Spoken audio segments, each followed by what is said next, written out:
नमस्कार, desert storm से मैं विमल शर्मा। हम आज बात करेंगे पश्चिमी राजस्थान में कम बारिश के बाद भी वर्षा की बूंदों को जिस तरह से सहेजने की जो हमारी पूर्वजों की पद्धति है, जिसे वो विकसित करते हैं। सैकड़ों वर्षों से जीवन सुलभ रहा है, लेकिन समय के साथ ही तालाब, बेरियों आदि का उपयोग प्रबंधन तथा रख रखाव से कम होने लगा है। इसका प्रभाव हमारे जनजीवन पर, हमारे परिवारों पर पड़ा है। एक सर्वे के मुताबिक अगर बात करें तो एक ज़माने में 10 लाख से ज़्यादा तालाब हमारे देश में हुआ करते थे, जो सिमट कर अब सिर्फ 2 लाख के लगभग रह गए हैं। बात करें उन्नति संगठन की, तो उन्नति संगठन द्वारा पिछले 2 सालों से सम ब्लॉक में जल और पारंपरिक जल स्रोतों को बचाने के लिए गांव में महिलाओं का ग्रुप बनाकर जल सहेली के रूप में समुदाय और पंचायत के माध्यम से पारंपरिक जल स्रोतों को बचाने का काम कर रहे हैं। इन प्रयासों के संबंध में हम बात करेंगे सामाजिक कार्यकर्ता दिलीप सिंह जी से। दिलीप सिंह जी, आप हमारे डेजर्ट स्टॉर्म में, आपका बहुत बहुत स्वागत है। जी, धन्यवाद। दिलीप सिंह जी, आपसे मेरा पहला सवाल है कि उन्नति परियोजना जो आप सम ब्लॉक में चला रहे हैं और लगभग 50 गांवों में ये संस्था आपकी काम कर रही है, तो ये संस्था किस तरह से पानी बचाने के लिए महिलाओं के माध्यम से किस तरह से कार्य कर रही है? जी, गांव में क्योंकि पानी जो है वो महिलाओं का मुद्दा रहा है, तो हमें एक चीज़ समझ आई कि ये पारंपरिक जल स्रोतों को अगर ठीक रखना है तो महिलाओं के संगठन बढ़ने चाहिए। तो हमने 50 गांवों में महिलाओं को संगठित करने का प्रयास किया, उनको बताने का प्रयास किया कि क्यों इन तालाबों को बचाना ज़रूरी है। उनके माध्यम से फिर तालाब को कैसे ठीक करवाना है उसके प्लान बना के प्रस्ताव लिख के पंचायत में दिया गया, और पंचायत को कहा गया कि महात्मा गांधी नरेगा या कोई भी योजना से इनको ठीक करवाओ। और दूसरा, उनकी मैनेजमेंट प्रबंधन व्यवस्था जो है उसको ठीक करने के लिए कुछ नियम वगैरह जो पुराने थे उनको फिर से लागू किया गया। ऐसा एक प्रयास है और ये जल शैली संगठन अभी अच्छे से काम कर रहे हैं, काफ़ी मजबूती की तरफ बढ़ रहे हैं। दिलीप सिंह जी, पानी का जुड़ाव, महिलाओं का जुड़ाव ज़्यादा रहता है महिलाओं से, ये बात एकदम सही कही आपने कि उनका जुड़ाव पानी से रहता है और उनकी भागीदारी भी जल स्रोतों को समझने में, उसमें काम करने के लिए रहती। तो ये आपने किस तरह से सुनिश्चित किया और महिलाओं को किस तरह से जोड़ा? जी, असल में क्या है कि पानी महिलाओं का मुद्दा तो रहा है, लेकिन ख़ास तौर से जो सामाजिक और आर्थिक रूप से पिछड़े जो वर्ग हैं उनके महिलाओं को ज़्यादा मुश्किलें होती है पानी को लेके। उनको दूर जाना पड़ता है, उनके कोई स्रोत नहीं है। तो ये जो जल स्रोत है इन्हीं पे इनकी निर्भरता थी। तो हमने ये जब संगठन बनाए तब ये देखा कि यूजर कौन है, इनके उपयोगकर्ता कौन है। तो उपयोगकर्ता जो महिलाएं हैं उनको हमने संगठित किया और फिर उन मीटिंगें की, बातचीत किया, तो उनको भी लगा कि ये तालाब हमारी ज़रूरत है और हमें बचाना है। तो इस तरह से एक जल सहेली समूह का गठन वहाँ पे हुआ। जल सहेली समूह के बारे में थोड़ा और विस्तृत बताएं। इसमें कौन सी महिलाएं होती है जो आप समूह बनाते हैं और किस तरह से इसका आप निर्माण करते हैं, किस तरह से उसको संगठित करते हैं? जी, ज़्यादातर तो जैसे मैंने बताया कि SC ST के जो महिलाएं हैं वो ज़्यादा आती है। फिर कुछ जो आर्थिक रूप से पिछड़े अन्य जाति की महिलाएं हैं वो भी जुड़ती है, जो हमेशा पानी के लिए काम करती है, वो महिलाएं जुड़ती है। फिर उनके साथ हम कुछ गेम है हमारे, उनके माध्यम से हम आवश्यकता निकालते हैं कि आज भी और भविष्य में भी कैसे ये जल स्रोतों की ज़रूरत रहेगी।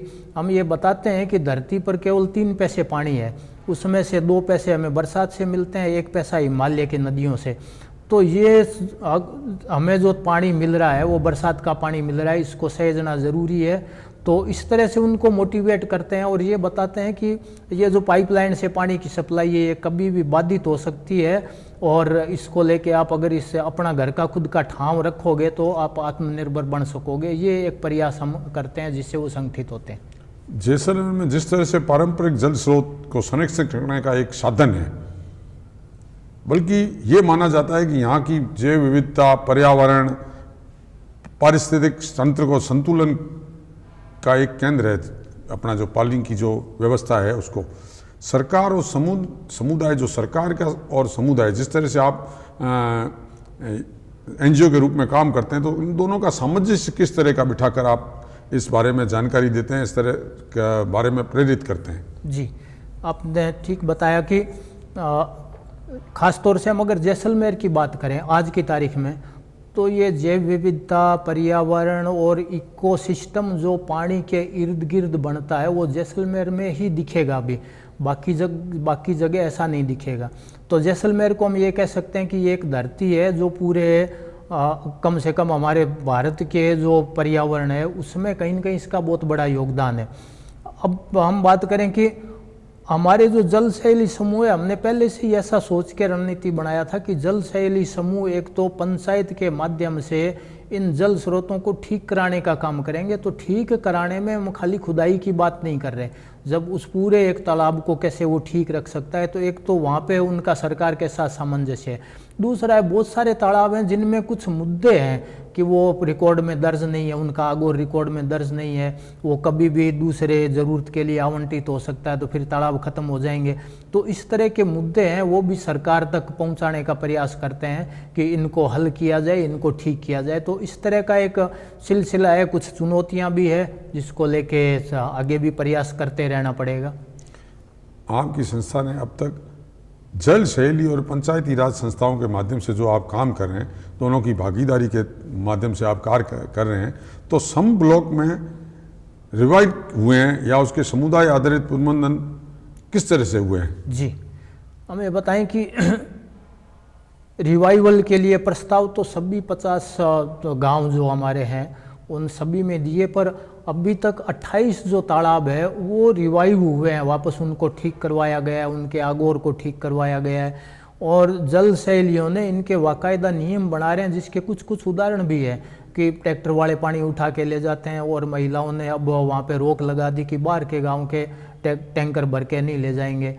कहीं पे उन्होंने टैंकर वालों के वो उखाड़ के भी फेंक दिए पाइप वगैरह। तो इस तरह की एक उन्होंने शुरुआत की है। दूसरा उसका स्वच्छता रखनी है, कोई उसके आगोर के अंदर गंदगी नहीं करेगा। तो ये सारे जो पुराने नियम थे उनको उन्होंने लागू भी किया। तो हम आज कह सकते हैं कि 28 जो तालाब है वो तो रिवाइव हुए हैं, और कुछ ऐसे भी तालाब हैं जो पहले से ही काफ़ी मजबूत हैं, जैसे नेत्सी का जो तालाब है वो काफ़ी, इधर हम देखें तो काफ़ी सारे तालाब जैसलमेर में मिलते हैं जो इतने बड़े हैं कि उनको सिर्फ प्रबंधन करने की ज़रूरत है, बाकी अपने आप में रिवाइव है वो। चाय पे चर्चा पे हम बात करें दिलीप सिंह जी के साथ, उन्होंने अब तक हमें जल स्रोतों के रखरखाव और कैसे पानी को बचाएं और किस तरह से उन्होंने महिलाओं को में अवेयरनेस की स्थिति पैदा की है कि गाँव में किस तरह से वो आज तालाबों में पानी बाहर के लोग भर के नहीं ले जाएं, पानी को किस तरह से सहेज के रखें और पानी का जो स्रोत है उसके आगोर के क्षेत्र का किस तरह से साफ सफाई रखें। ऐसे अनेक सवालों पर उन्होंने हमसे चर्चा की है। चाय पे एक ब्रेक के बाद फिर चर्चा करेंगे दिलीप सिंह जी के साथ। नमस्कार, आप देख रहे हैं डेजर्ट स्टॉर्म न्यूज़। जैसलमेर से जुड़ी सही, सटीक और निष्पक्ष खबरें देखने के लिए हमारे चैनल को आज ही सब्सक्राइब कीजिए और बेल आइकन दबाना न भूलें ताकि आपको समय समय पर नोटिफिकेशन मिलता रहे। Desert storm news Facebook, Instagram और ट्विटर पर भी अवेलेबल है, जिसका लिंक आपको नीचे डिस्क्रिप्शन बॉक्स में मिल जाएगा। आज ही हमारे चैनल को सब्सक्राइब, शेयर और फॉलो ज़रूर करें।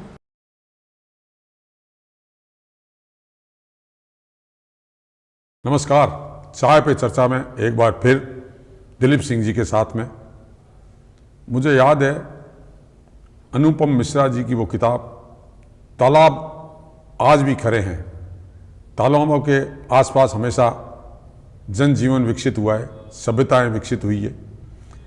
जैसलमेर जहाँ हर दूसरे वर्ष अकाल की स्थिति रहती है, ऐसे में आगे की आपकी रणनीति क्या रहेगी ताकि इस मरुस्थल क्षेत्र में लोगों को पशुओं की जो लाइफ लाइन मानी जाती है यहाँ की, ये तालाब और यहाँ के कुएं, उन पर किस तरह से कार्य करेंगे? जी, अभी काफ़ी सारा हमें सफलताएं मिली पूरे इस रेगिस्तान में। अगर हम बात करें तो सम के अलावा बाकी जहाँ भी हम काम कर रहे हैं, और हमें लग रहा है कि अगर ये तालाब और ये खासतौर से चारागाह, इनके आगोर ये अगर नहीं बचेंगे तो यहाँ का आजीविका पूरे तरह से ख़त्म हो जाएगा, लोगों का आजीविका जो पशुपालन आधारित आजीविका है। तो हम ये सोच रहे हैं कि ये जो संगठन बने हैं अलग अलग जगह पे, तो इनका एक राज्य स्तर पे अच्छा एक नेटवर्क बने और ये अपनी बातें मजबूत तरीके से रख पाएँ कि इनको बचाना भी है और इनको आने वाली पीढ़ियों को वैसे ही सौंपना है जैसे हमारे पूर्वजों ने हमें सौंपा था। तो फिर ये एक सिलसिला आगे चलता रहेगा, ऐसा हमारा एक मानना है कि थोड़ा इस तरफ हम बढ़ें और सरकार के साथ भी लगातार पैरवी कर इनको बचाने की बात करें। जो ज़मीनें आवंटित या तो सौर ऊर्जा को कर रहे हैं या फिर वो विंड एनर्जी के लिए कर रहे हैं, तो उसमें ये हिस्सा छोड़ दें, उसके अलावा करें। तो ऐसा एक विचार है कि इस तरह से काम करें हम। आप दिलीप जी काम कर रहे हैं इस क्षेत्र में। इस क्षेत्र में आमतौर से ये माना जाता है कि हमारे यहाँ शिक्षा कम है, महिलाओं का पर्दा प्रथा है, महिलाएं कम बाहर निकलती है। ऐसी स्थिति में आप किस तरह से आपने इन विकट परिस्थितियों में कार्य किया, किस तरह से महिलाओं को आपने जोड़ा इस काम के लिए और किस तरह से आपने काम किया, उसके बारे में मैं जी थोड़ा मुश्किल तो रहा, पर हमने एक रणनीति ये अपनाई कि पहले पुरुषों के साथ बात की जाए, उनको समझाया जाए कि भाई जब महिलाओं का मुद्दा रहा है पानी, आज तक तालाब पे अभी भी महात्मा गांधी नरेगा पे जाके देखें तो महिलाएं ज़्यादा मजदूरी कर रही है। उस ज़माने में भी जब तालाब खुदाई करते थे, तालाब की मिट्टी निकालनी है, ये सारे काम उस समय भी महिलाएं करती थी, क्योंकि महिलाओं को पता है कि इस तालाब को ठीक नहीं किया तो पता नहीं कितनी दूर उनको पानी लेने के लिए जाना पड़ेगा। तो हमने पुरुषों से बात किया कि भाई ये महिलाओं का अगर ग्रुप होगा तो वो ही आगे बात ले जा सकता है, क्योंकि जिसके दर्द है वो जानता है कि कैसे उसको आगे बढ़ना है। पुरुषों के लिए वो मुश्किल नहीं है और ये पुरुषों ने स्वीकार भी किया। और महिलाएं भले अनपढ़ है पर उनका बहुत अच्छा एक समझ है और वो बाहर भी निकले, कुछ घूंघट से और कुछ बिना घूंघट भी वो बात करने लगे, अपनी बात रखने लगे। आपने सही बात कही, जिसके कांटा लगता है दर्द उसी को पता लगता है। जिसको ये परेशानी है जल की, या जो जिन्होंने जल के लिए, पानी के लिए भुगता है, उन लोगों को उस दर्द का पता है। आपसे मैं ये जानना चाहूँगा कि किस तरह से आपका ये संगठन काम करता है और ये संगठन यहाँ कब तक कार्य करेगा?